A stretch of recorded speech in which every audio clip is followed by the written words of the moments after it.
Hey, what up? Welcome to this, our course. Course in what? Course in miracles, right? Goodness, everybody. Hey, welcome. Welcome. Sunday morning as we rest from daily care. Let's take the world off for a moment and meet in this eternal prayer. This eternal prayer of loving light, that we take the world off from fright. Da da da da da da da da da da da da da. Okay, my thoughts do not mean anything. My thoughts, oh yes, they don't mean anything. That's the practice for today. And let's get this stuff out of the way. Course in Miracles asks us, it suggests that we don't need to believe this stuff, that we may in fact actively resist it, and that's okay. But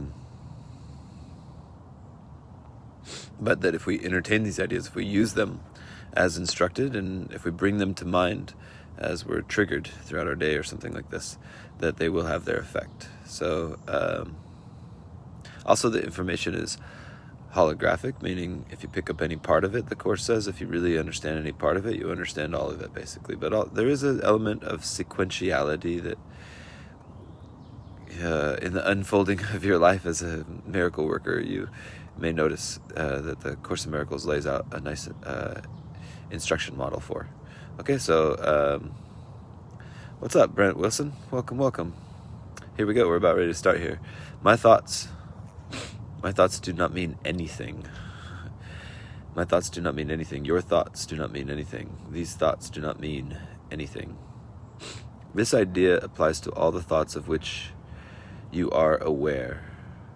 So we're applying this idea to all the thoughts of which you are aware or become aware of in the practice periods.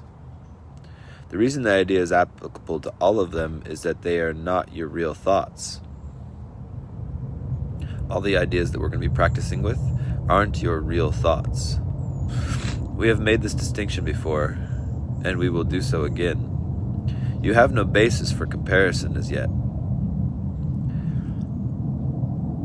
When you do, you will have no doubt that what you once believed were your thoughts did not mean anything. My meaningless thoughts are showing me a meaningless world. I think that'll be like coming up here real soon. My meaningless thoughts are showing me a meaningless. Oh yeah, that's tomorrow. Excuse me. So when we're able to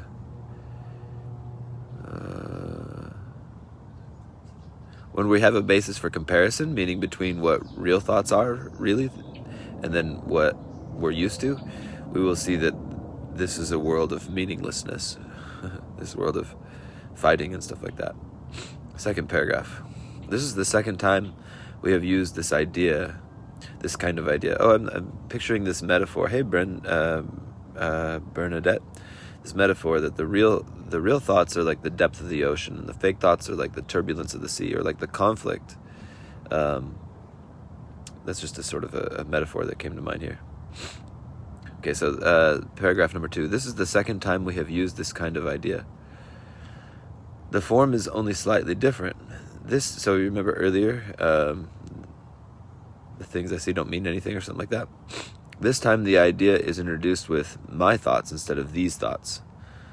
My thoughts, that's the only difference. So just a few lessons ago it was these thoughts, but this is my thoughts, okay? And no link is made overtly with the things around you. Thanks, Misha, for the head scratch. Okay,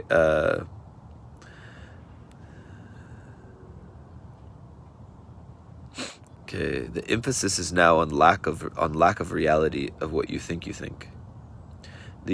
So the difference with this lesson is my thoughts instead of these thoughts, and no link is made overtly to the things around you. The emphasis is now on the lack of reality of what you think.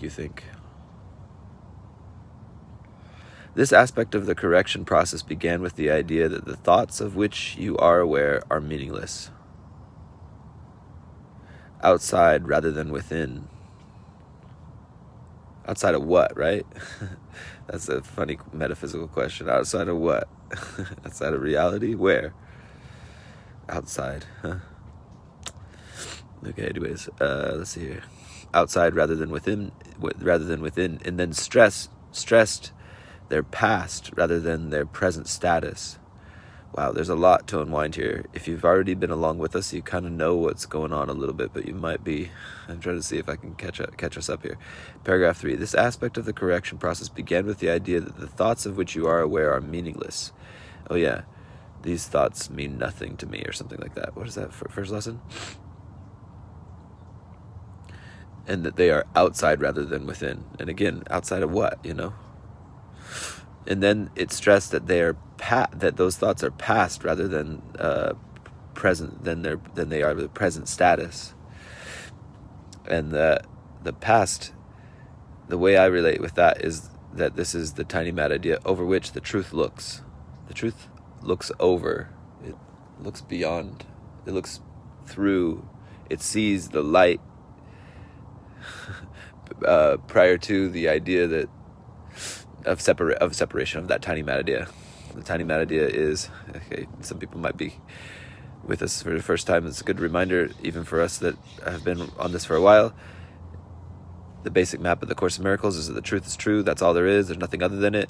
Anything other than it is not true. And then if you change the truth, then it's not true. So truth is just this eternal thing. That's like the metaphysics of truth, basically. And that's all there is in reality. It's a nice meditation, nice consideration. And then it sounds kind of true, but how does this world that I believe in, the world of appearances, appear to start? The second map is that. The description of the origin story of the world of appearances. It says this: into the mind of God there crept a tiny mad idea at which it forgot to laugh. And the tiny mad idea was, what if there was something other than what is? Or what if something opposed what is? And the mind went like this, and it projected out like, whoa, oh my God, that looks like war. It looks like pandemonium. It looks like miscommunication. It looks like children ready to be traumatized and stuff like this. That's like when the tiny mad idea was taken seriously, that's what it said it would look like. It would look like that. And then having taken it seriously, it identified with having done such a thing, and it created because the truth would come in and say, no, that's not true. The mind felt like, having identified with this, that the truth was trying to attack it. So that's the ego. Those are ego defenses, and it made the world as a place where God could enter not, or the truth could not be. This is the metaphysics of the Course. Anyways, we don't have to believe this. Just try it on a little bit. Hey. So, anyways, let's go on here. Okay. Now we are emphasizing that the presence of these, quote, thoughts means that you are not thinking. Whatever your chaos thoughts are that we're here to practice with undoing. If we notice those things, we notice that those aren't really us thinking, really. This is merely another way of repeating our earlier statement that your mind is really a blank. To recognize this is to recognize nothingness when you think you see it. As such, it is the prerequisite for vision. So in some ways, this is pretty kind of maybe harsh. It sounds a little bit kind of harsh to me. The story world, the world of story, is the world of nothingness, or the world of... I think to me, that's what I hear it's equating. This is merely another way of repeating our earlier statement that your mind is really blank. To recognize this is to recognize nothingness when you think you see it. The Course has this thing about an untrained mind. It says an untrained mind can accomplish nothing. In some way you could say, I think it's maybe helpful metaphor to say that when the mind took seriously the idea that there could be something other than what is, it untrained itself from wholeness or something like that. And that untraining, an untrained mind, can accomplish nothing. This is the undoing of the dream. Welcome, everybody. Okay. To recognize this is to recognize nothingness when you think you see it. As such, it is the prerequisite for vision. Vision is like true seeing or light seeing or something like that. Close your eyes for these exercises and introduce them by repeating the idea for today quite slowly to yourself. My thoughts do not mean anything. My thoughts do not mean anything. That's what I'm supposed to do for my practice period. And then I'm going to add, this idea will help me to release me from all that I now believe. This idea will help me to release me from all that I now believe. All that I now believe. We're trying to put the whole world in one thing, actually, and say that it's not a bunch of things. It's actually one kind of thing. And I'm hypnotized by thinking that it's a bunch of separate parts, but I'm trying to take it all off at once, basically, is the exercise. So again, paragraph 4, sentence 4. Hey, what's up? Thanks for the heart there. The exercises consist, as before, in searching your mind for all the thoughts that are available to you. So we're just going to look for any thoughts that are available to me. And then, without selection or judgment, try to avoid classification of any kind. In fact, if you find it helpful to do so, you might imagine that you are watching an oddly assorted procession going by, which has little, if any, personal meaning to you. As each one crosses your mind, so I'm picturing like a conveyor belt of thoughts, just as each one comes by, say, my thought about chocolate, if maybe like a chocolate's coming by on the conveyor belt, does not mean anything. My thought about, let's say, the news media or something like that does not mean anything. My thought about, let's say, Jerry Springer, that stupid show, or some reality TV show, does not mean anything as I see it come by.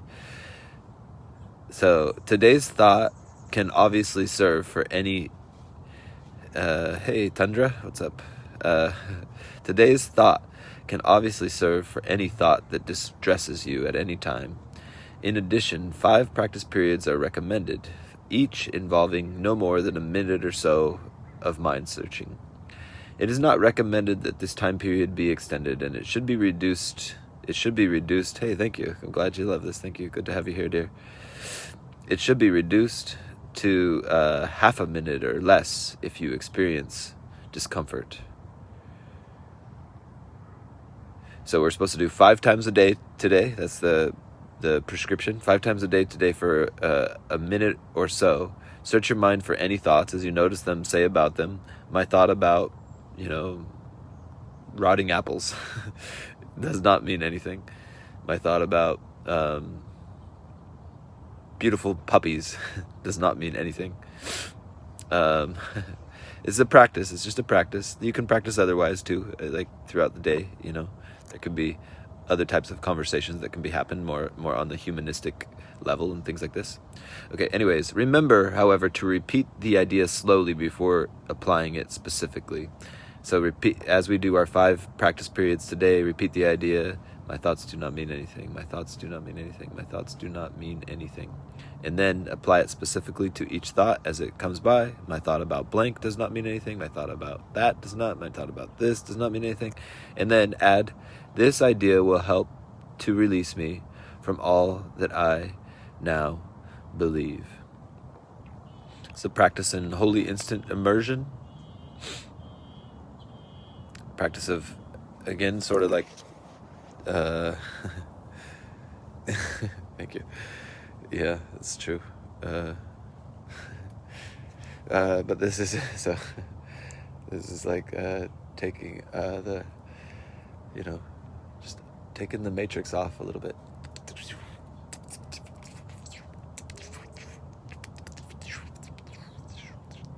The idea is that it starts to generalize, and then this purpose of doing this becomes the primary thing. The primary thing. And the background of your life is, the tent that I'm in, or wherever you happen to be hearing this life, you see the backdrop to the foreground being your purpose, or your purpose being the center. All right, everybody. Much love. Thank you for joining in. Ciao, ciao.